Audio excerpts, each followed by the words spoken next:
오늘의 말씀 디모데후서 2장 22절에서 26절 말씀입니다.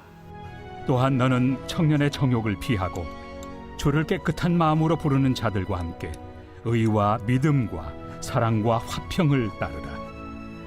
어리석고 무식한 변론을 버리라. 이에서 다툼이 나는 줄 압니다. 주의 종은 마땅히 다투지 아니하고 모든 사람에 대하여 온유하며 가르치기를 잘하며 참으며 거역하는 자를 온유함으로 훈계할지니 혹 하나님이 그들에게 회개함을 주사 진리를 알게 하실까 하며 그들로 깨어 마귀의 올무에서 벗어나 하나님께 사로잡힌 바 되어 그 뜻을 따르게 하실까 함이라.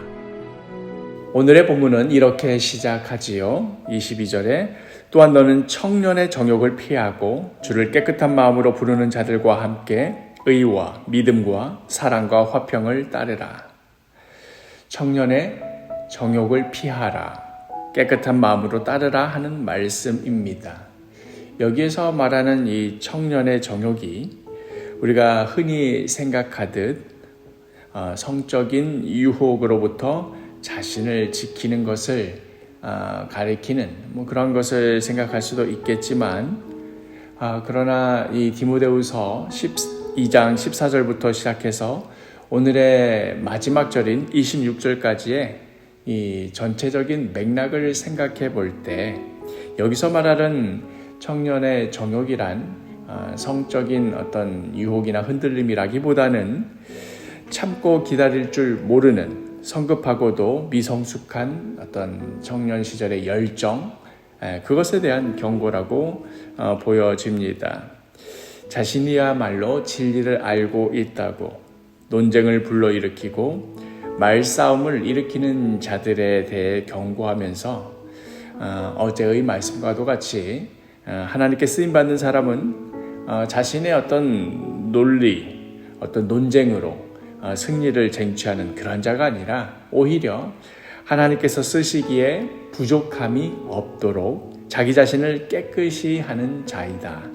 금과 은으로 만든 그릇인가, 그 만들어진 재질이 중요한 것이 아니라 그 그릇이 깨끗한가, 그렇지 않은가, 이것이 중요하다는 말씀을 강조하는 그런 맥락 가운데 바로 이어서 오늘의 말씀이 이어지는 것입니다. 그러니 14절로부터 시작된 이 바울의 논조 가운데 논쟁과 말싸움을 내는 것에 대한 그런 경고를 하는 와중에 오늘의 말씀이 이어지는데 근데 갑자기 이것이 성적인 유혹을 멀리하라 이야기한 것으로 이해한다는 것은 맥락상 확실히 좀 어색해 보입니다. 그 다음 이어지는 본문을 봐도 그렇습니다. 23절 어리석고 무식한 변론을 버리라. 이에서 다툼이 나는 줄 알미라. 그러면서 사도 바울은 디모데에게 다음과 같이 권면합니다. 24절 주의 종은 마땅히 다투지 아니하고 모든 사람에 대하여 온유하며 가르치기를 잘하며 참으며 누군가 다투어서 말싸움을 해서 이겨서 어떤 논리적인 정당성을 확보해서 그것으로 사람을 변화시키고 하나님의 일을 행하는 것 아니라 하는 말씀입니다. 아무리 옳은 이야기를 한다 하더라도 다투면서 하는 말은 그 말의 내용이 틀려서가 아니라 그 말을 실어 나르는 그 태도 때문에 틀렸다 하는 겁니다. 그러니 우리는 온유해야 합니다. 특별히 바울은 여기서 주의 종이라는 표현을 쓰면서 교회 안에서 리더의 역할을 맡은 자들이 마땅히 갖추어야 할 덕목으로서 온유함을 말합니다. 온유한 것, 다른 말로 친절한 것. 옳다고 여기는 자신의 말만 고집하는 것이 아니라 설사 상대방이 틀린 이야기를 한다 하더라도 그 이야기에 진심을 가지고 귀를 기울이는 것. 이 자세가 먼저입니다. 그리고 나서 이어지는 것이 가르치기를 잘하는 것입니다. 가르치는 자의 태도가 먼저이고 그 다음 가르치는 것입니다. 그러니 매주마다 설교를 하고 또 새벽마다 말씀 묵상을 나누는 저의 역할을 생각해 볼 때에 오늘의 말씀이 얼마나 저에게 찔림이 되고 또 도전이 되겠습니까? 저 개인적으로 제가 특별히 좀 참지 못해 하는 것이 있다면 상대방이 자기가 틀린 소리를 하는데도 자기가 맞다고 우기는 꼴을 보는 것입니다. 정말이지 저는 그런 모습을 참지를 못하겠습니다. 그런데 이러한 제가 종의 위치에 있고 또 교회 안에서 말씀을 가르치고 전해야 하는 중요한 역할을 맡았다고 한다면 이제 이 말씀 앞에, 오늘의 이 본문의 말씀 앞에 저의 모습이 깨어지고 또 깎여져 나가야 합니다. 옳고 그름을 지적하고 논리적으로 증명하는 것보다 앞서는 것이 온유함입니다. 가르치는 자의 겸손한 태도입니다. 그리고 끝까지 상대를 참고 기다려주는 자세입니다. 다시 한번 24절을 천천히 읽어보면 주의 종은 마땅히 다투지 아니하고 모든 사람에 대하여 온유하며 가르치기를 잘하며 참으며 잘 참아야 합니다.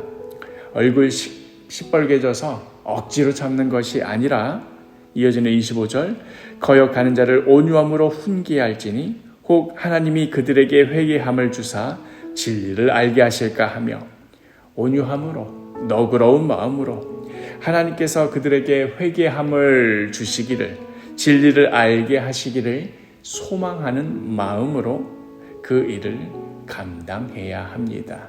그리하여 마지막 26절 그들로 깨어 마귀의 올무에서 벗어나 하나님께 사로잡힌 바 되어 그 뜻을 따르게 하실까 함이라. 그 어긋났던 길로부터 되돌아와 끝내 하나님께 사로잡힌 바 되어 하나님의 뜻을 따르는 자로 거듭나게 되게 하기 위하여서입니다. 그러고 보면 사람이 사람을 바꿀 수가 없습니다. 오직 하나님만이 사람을 변화시킬 수 있습니다. 그렇다는 말은 우리 사람이 할 수 있는 일은 없다는 말인가? 그럼 아무것도 하지 말라는 말인가? 그런 말이 아닙니다. 하나님께서 그 한 사람을 변화시키기까지 우리에게 맡기신 역할이 있다는 것입니다.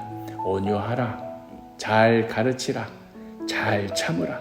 하나님께서 역사하시기까지 기다리라. 그 역할이 분명히 있다는 말입니다. 하나님께서 하실 일과 우리에게 맡기신 일을 서로 혼동해서는 안 되겠습니다. 오늘 말씀은 교역자들에게 필요한 말씀이겠구나 이렇게 쉽게 넘길 문제만은 아닐 것입니다.